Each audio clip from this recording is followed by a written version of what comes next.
Oke, Assalamualaikum warahmatullahi wabarakatuh. Salam sejahtera untuk kita semua. Perkenalkan, nama saya Hero Arya Setiawan dari kelompok 10, kelas SI 4406 dengan nomor induk mahasiswa 12022204068. Jadi di video ini saya akan menjelaskan hasil diskusi pengerjaan saya mengenai tugas besar mata kuliah pemodelan proses bisnis, di mana untuk perusahaan yang kita ambil untuk dianalisis proses bisnis itu adalah perusahaan yang bergerak di bidang konstruksi, yaitu PT Nirva Jaya Abadi. Nah, untuk proses bisnis yang saya ambil sendiri itu adalah proses perekrutan tenaga kerja, dan berikut adalah penjelasan singkat dari proses perekrutan tenaga kerja. Pada proses ini, HRD selaku orang yang bertanggung jawab atas perekrutan tenaga kerja akan melakukan proses perekrutan tenaga kerja demi mencukupi kebutuhan tenaga kerja pada perusahaan. Kenapa proses ini perlu dilakukan? Karena untuk melakukan pekerjaan membangun atau mendirikan sebuah bangunan, ini diperlukan tenaga kerja yang cukup untuk mencukupi sehingga proses pekerjaan ini bisa dilakukan dengan cepat dan baik hasilnya. Nah, lalu untuk pemilihan tenaga kerja juga tidak bisa dilakukan dengan sembarangan. Terdapat seleksi applicants agar perusahaan bisa memilih individu yang terbaik. Hal ini juga dilakukan demi proses pekerjaan yang baik dan meminimalisir tingkat kesalahan di tengah proses pekerjaan. Dan tidak hanya dapat merugikan pihak perusahaan atau klien, tapi juga dapat mengancam keselamatan para pekerjanya. Nah, untuk tujuan dari proses bisnis ini itu adalah mendapat kecukupan jumlah tenaga kerja saat kesiapan para tenaga kerja agar saat menjalankan sebuah proyek bisa dijalankan dengan baik. Dan karena proses bisnis ini terbilang sangat penting dan terhubung dengan beberapa proses bisnis lain, keberhasilan proses bisnis ini sangatlah dibutuhkan agar proses bisnis dari keseluruhan PT Nirva Jaya Abadi ini bisa berjalan dan mencapai hasil akhir yang baik.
Oke, selanjutnya saya akan menjelaskan tentang perjalanan proses bisnis dari perekrutan tenaga kerja secara singkat melalui beberapa animasi berikut ini.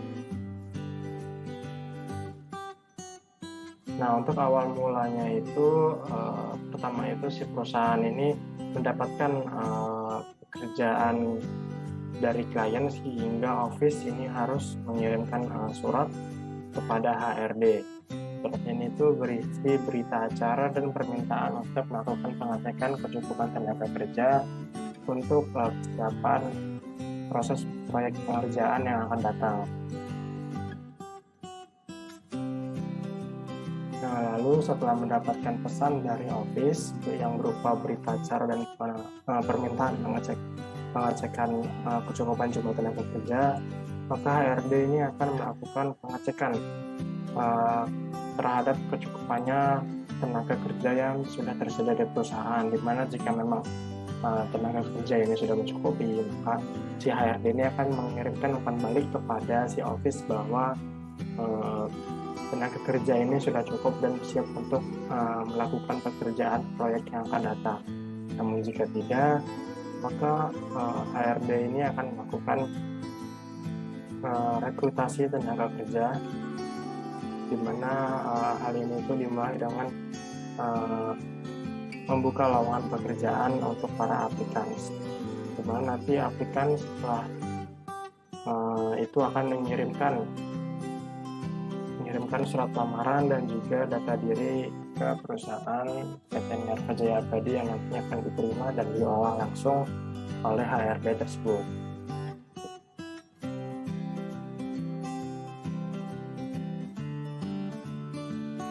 Nah, setelah menerima lamaran dan data diri dari para aplikan, HRD ini akan melakukan penyeleksian aplikan, di mana nantinya akan ada beberapa tahap penyeleksi, yang mana jika memang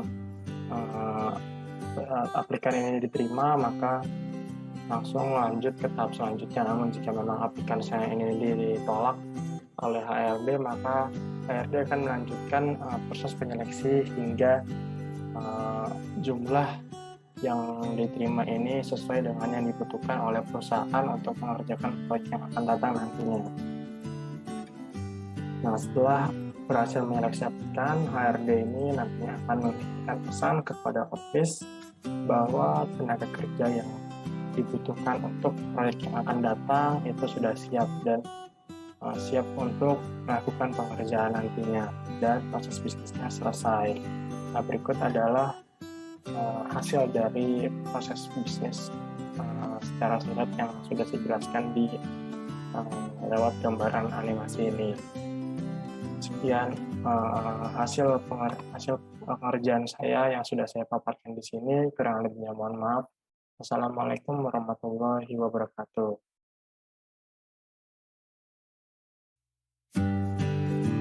Assalamualaikum warahmatullahi wabarakatuh. Perkenalkan, nama saya Ata Nazila dari SI 406 dengan NIM 120058. Di sini saya akan menjelaskan konsep probis dari PT Niarka Jaya Abadi, yaitu proses bisnis pemesanan dan pembelian barang. Pada proses pemesanan dan pembelian barang ini biasa tergantung kebutuhan klien. Karena ada beberapa klien yang ingin barangnya kostum. Tujuannya ada proses ini yaitu untuk mencari barang sesuai kebutuhan klien dan untuk melanjutkan proses pekerjaan proyek. Saya akan menjelaskan pemodelan proses bisnis dengan tools BPMN. Yang pertama itu melakukan konfirmasi barang ke pabrik. Itu misalnya barang ada, maka akan melakukan pembayaran. Barang akan diantar ke lokasi dan melakukan pemasangan barang. Kalau barang tidak ada, maka akan melakukan PO. Pihak perusahaan akan melakukan PO, lalu setelah itu akan melakukan pembayaran DP dan akan menerima faktur pembayaran. Biasanya barang ini biasa paling lama menunggu waktu sekitar seminggu. Jika barang sudah siap, maka mengecek barang apakah barang itu sesuai atau tidak. Jika barang sesuai, maka akan melakukan pembayaran sisanya, lalu barang akan diantar ke lokasi. Jika tidak sesuai, maka akan melakukan konfirmasi ke pabrik. Mungkin saya akan menjelaskan contoh dengan sketsanya. Misalnya contohnya kalian ingin memesan barang berupa atap dengan ukuran 3x6. Jadi pihak perusahaan akan memesan barang ke pabrik tersebut. Jika barang ada, maka akan langsung melakukan pembayaran. Jika tidak ada, maka pihak perusahaan akan melakukan PO dan akan melakukan pembayaran.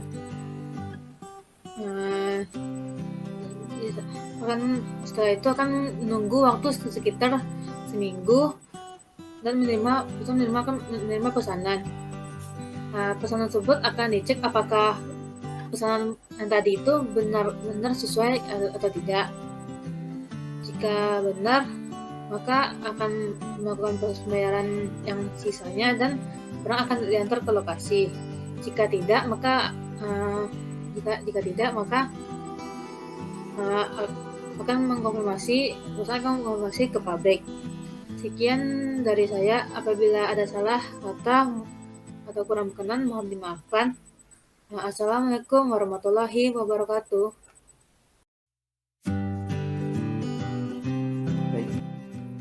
Assalamualaikum warahmatullahi wabarakatuh. Perkenalkan, saya Ahmad Siddiq Rafiuddin, berasal dari kelas 06 dengan nomor NIM 12022041008. Di sini saya akan mulai mengenai penjelasan konsep PROBIS terhadap perusahaan PT Niarfa Jaya Abadi, yang dimana saya akan menjelaskan tentang pembayaran suatu jasa.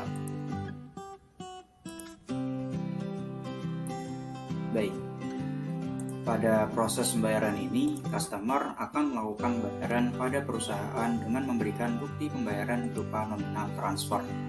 Sebelum dilakukannya pembayaran, customer akan mengumpulkan dana sebelum tenggat waktu penagihan. Ketika berita acara penagihan telah muncul, maka customer wajib untuk membayar dan atau melunasi segala pembangunan yang dilaksanakan. Nah, ketika dana yang terkumpul itu tidak mencukupi, maka pembangunan pun akan diberhentikan atau biasanya akan dirombak ulang. Tetapi ketika dananya terkumpul, maka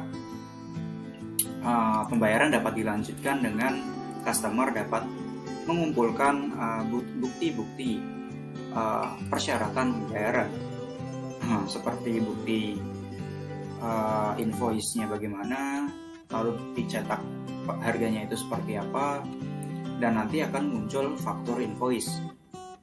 Nah, setelah pembayaran dilakukan, maka customer dapat menunggu proses pembayaran. Pada proses pembayaran, segala bentuk data dari customer akan dicek, dan apabila tidak memenuhi syarat, maka customer dapat mengulang proses pengumpulan syarat pembayaran. Jika syarat pembayaran sudah terpenuhi, maka pembayaran dapat terkonfirmasi. Dalam hal itu, customer mendapatkan struk pembayaran dan melakukan panggilan konfirmasi pada perusahaan. Customer yang sudah melakukan panggilan konfirmasi, maka dapat mengirimkan bukti pembayaran dan faktur invoice. Bukti pembayaran yang dilakukan akan masuk pada cash receipt yang sudah muncul dan terakumulasi pada general ledger. Lalu saya akan menjelaskan tujuan dari proses bisnis ini. Proses bisnis ini bertujuan untuk memberikan proses yang lengkap terhadap bagaimana langkah-langkah dari proses bisnis pembayaran yang dilakukan oleh PT Niarfa Jaya Abadi. Proses bisnis ini juga memiliki hubungan atau keterkaitan dengan proses bisnis lainnya, yaitu proses pencarian material dan dibutuhkannya pencarian klien juga, di mana nantinya akan terjadi proses pembayaran setelah semua itu terpenuhi.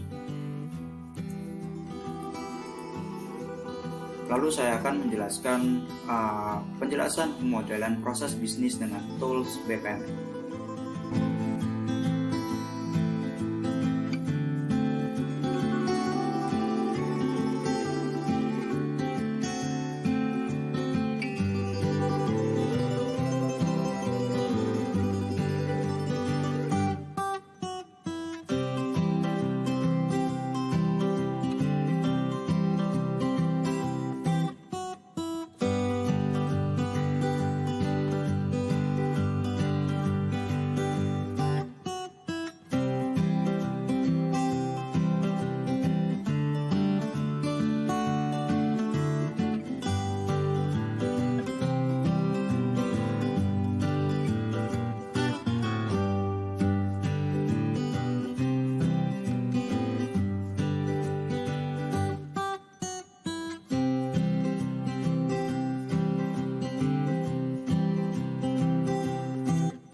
Baik, selanjutnya saya akan menampilkan sebuah sketsa gambaran dari proses pembayaran.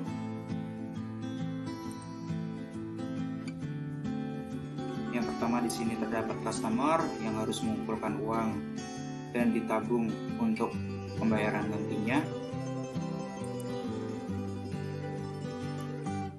Lalu setelah uang sudah terkumpul, maka customer diharuskan untuk melakukan pembayaran dan mengumpulkan bukti atau mengumpulkan syarat pembayaran.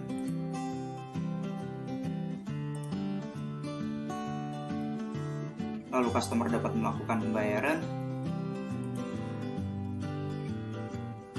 dan di sini customer harus menunggu pembayaran hingga terkonfirmasi.